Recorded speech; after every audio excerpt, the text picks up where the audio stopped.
I work at a lab that tests nightmares. Here's why we can never wake the subjects too early. When I first got the job at Somnology Division 17, I assumed it was just another pseudo-government gig with too much funding and not enough oversight. The listing was vague: night data observer needed. No experience required. Must be comfortable with irregular sleep patterns and limited social interaction. I was broke, living out of my car, and desperate for anything that offered shelter and a paycheck. It didn't matter that the job interview happened in an unmarked trailer at the edge of a decommissioned military base, or that I never actually met my boss face to face. I signed the NDA, they handed me a keycard, and gave me an envelope with my shift schedule, a red lanyard labeled Observer 9, and a single laminated card with typed instructions. The lab was underground, deep underground. An old Cold War bunker, converted into something resembling a sleep research facility, though the technology was decades beyond anything I'd ever seen. The walls buzzed faintly, as if humming in tune with some forgotten frequency, and the corridors were so long and uniform it was impossible not to feel like a rat in a maze. My station was Observation Room C, overlooking something they referred to as the Nest. At the time, I figured it was a holding chamber for test subjects. I didn't ask questions. The contract said I wasn't allowed to. On my first night, I expected nothing more than data logging and watching a few monitors. But as the hour approached midnight, things began to feel wrong. The lights flickered on a rhythm I couldn't place, and a low hum built in the air like the bunker itself was breathing. I watched through the one-way mirror into the nest and saw a single figure strapped to a reclined chair, electrodes pressed to their temples, IVs dripping into both arms. They were still, but their brain activity on the monitors was through the roof. It was dream state, REM. But it never stopped. I watched the same person remain in REM for hours, then days, later learning some subjects had been dreaming non-stop for months. It's called REM lock, a drug-induced state that traps them inside their minds. They weren't sleeping. They were sealed. The rule card made more sense after that night. I didn't think much of it when I first read it. I figured it was just for legal protection or maybe part of a psych experiment. But the rules were clear, specific, and strangely terrifying. 1. Never knock on the glass. No matter what you see. 2. Do not look at the mirror between 3:15 and 3:45 a.m. 3. If a subject's mouth moves but no sound is recorded, mute all audio immediately.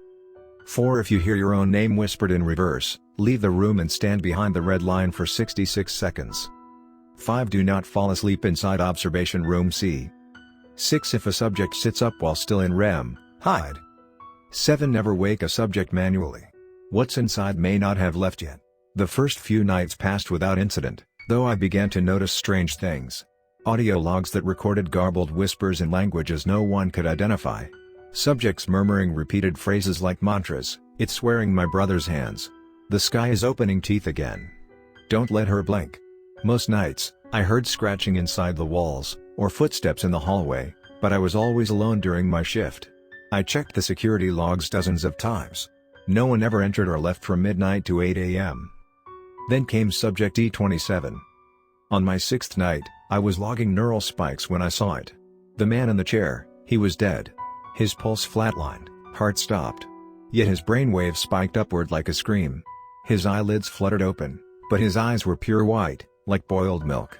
And then, he turned his head and looked directly at the mirror. Directly at me. And smiled. I backed away, instinct kicking in. My reflection remained still. But then I saw something else in the glass. Another me. Standing behind the subject. Grinning. Holding something sharp. I wasn't in that room. I had never entered the nest. But the me in the reflection was already walking closer to him. I didn't report it. Who would believe me? I reviewed the security footage. From every angle, I was exactly where I should be, in my chair, logging data. But when I scrubbed the reflection in the mirror, frame by frame, it was still there. Me. Behind him. Just slightly out of sync. The next night, I refused to look in the mirror between 3:15 and 3:45 a.m., as the rules warned. But it was hard not to notice the glow, soft and pulsing, like static from a broken TV. I could hear something, too. My own voice. Whispering stories I'd told no one. Dreams I'd long forgotten. One sentence repeated itself in the static: "You are not the dreamer anymore." It didn't make sense. Until the dreams started when I was awake. At first, it was subtle. Flickers of memories that didn't belong to me. A room made of paper. A tree that bled milk. Then it got worse, I began seeing faces in my peripheral vision, pressed against glass that wasn't there. I heard my mother's voice calling from inside the air vents, begging me not to turn around. And sometimes, while I was walking home in the daylight, I would suddenly remember dreams I had never had, vivid and brutal and crawling with voices. They weren't my dreams. They belonged to the subjects. And something from the nest was using me to watch them from the outside. On my 12th shift, it happened again. The subject, a woman in her 30s, opened her eyes mid-cycle. No alarms went off. Her vitals flatlined. She sat up. No cables detached. She stared through the mirror, and this time she said something, clear as day, no echo, no filter. You let it in. That was 2 weeks ago. Now, every time I close my eyes, I see the nest, not from my station, but from inside. The chairs. The machines. The straps. And something else. Something that's been watching me through the walls, using the dreams as a door. The whispers have become full conversations. They tell me things I shouldn't know. One voice keeps repeating, the real observer never left. I'm afraid to sleep. I'm afraid to be awake. Because now, I'm not sure where I am anymore. And I think, maybe I never left the nest at all. Maybe I'm still dreaming. And you're just part of the test. I didn't go in the next night. I told myself I was quitting, that the whole lab, the job, the mirrored walls and whispering ceilings could go to hell. I packed a bag, left my ID badge on the kitchen table, and booked a train out of state. Just as it pulled into the station, I felt a vibration in my pocket. I hadn't brought my phone. I knew that. I had smashed it in a hotel sink the night before. But something buzzed anyway, a heat against my leg like static turning to flame. I reached down and pulled out my badge. Observer 9. It hadn't been there when I left. The train car emptied slowly over the next hour.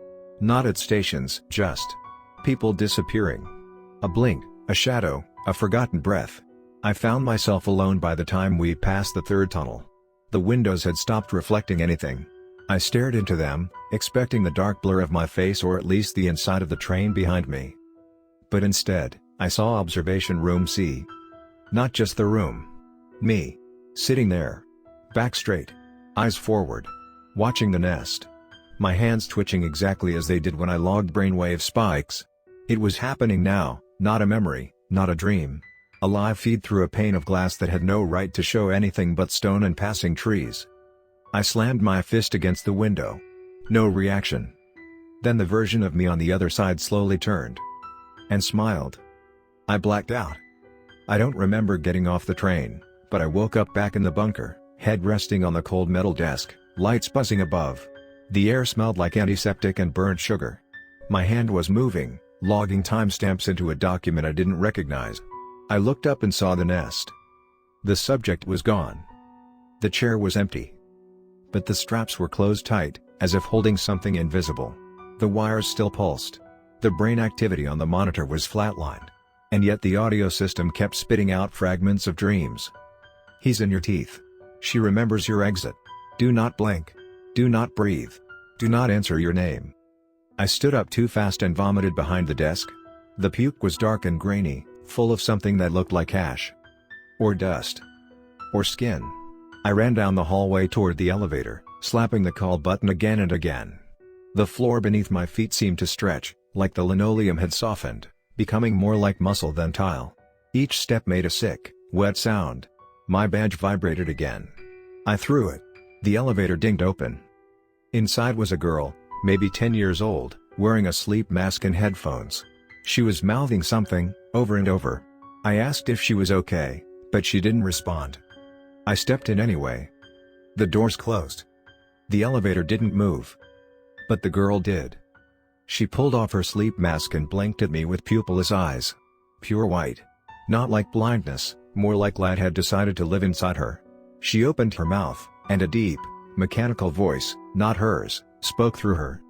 You were never the observer. You were always the subject. The elevator doors opened again. I was back in the nest. But it was different now, colder, larger, impossibly vast. The ceiling was higher, and the far corners were lost in shadow.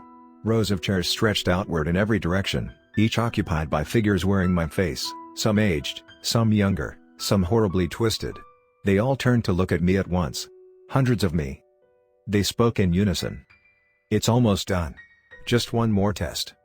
I stumbled backward, falling against the observation mirror. It shattered like water. My body passed through it, and I emerged into the lab.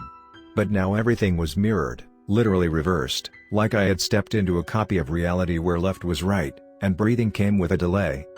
There was another version of me waiting in the chair. He didn't look up. He was writing this, word for word. I tried to stop him, screamed, tackled him, but my hands passed through him like mist. He didn't flinch. Just kept typing, eyes glazed, expression empty. As if he didn't know I was there. Or maybe I wasn't anymore. Then I heard the final instruction. A whisper from inside my skull, like a needle threading through memory. To escape the dream, you must end it. But how do you end what you never started? I woke up at home this morning. I think. The sun was too bright. The coffee tasted like salt water.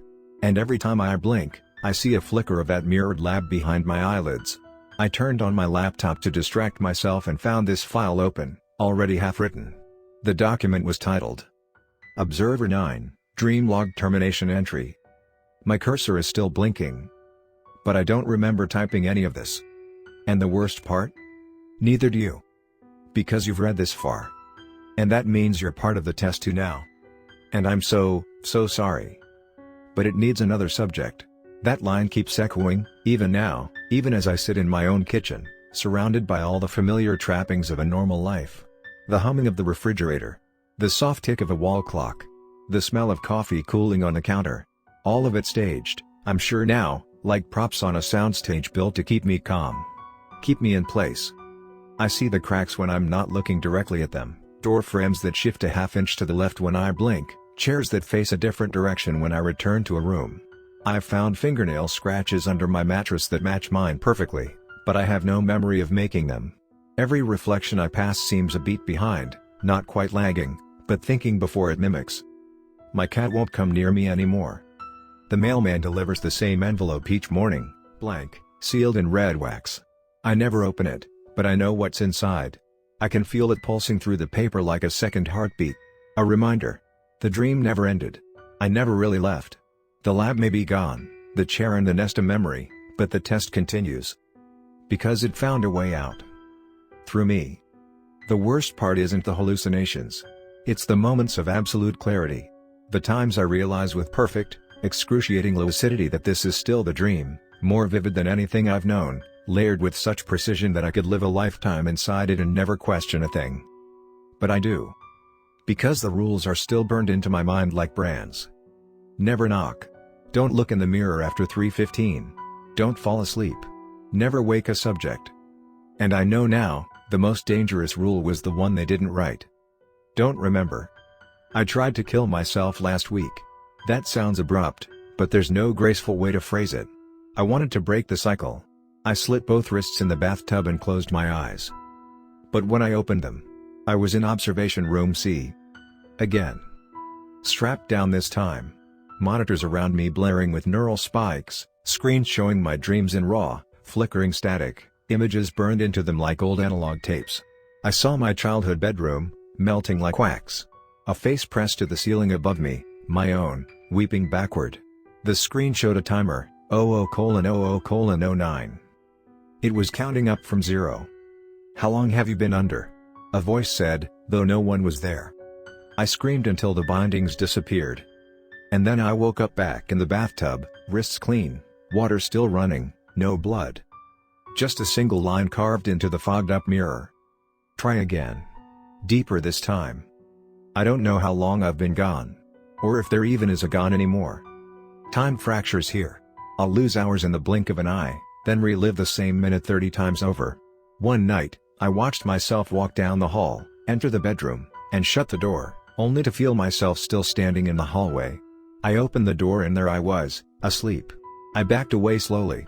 The sleeping me opened one eye. And smiled. Last night, I caught my reflection writing something while I stood perfectly still. I wasn't even holding a pen. But in the mirror, my hand moved on its own, scribbling words on paper. I ran to the other side, nothing there. No pen. No paper. But when I checked my laptop this morning, a new file had been saved. It was titled Observer 10, Subject transfer protocol. It ends with a sentence I didn't type. Find someone to read this. Make them believe it. Make them wonder.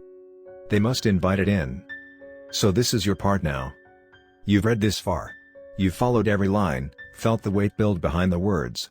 That itch behind your eyes? That tremor in your jaw? That sudden compulsion to glance over your shoulder? It's not a coincidence. The test needs a vessel. And the dream needs a boundary. You're both.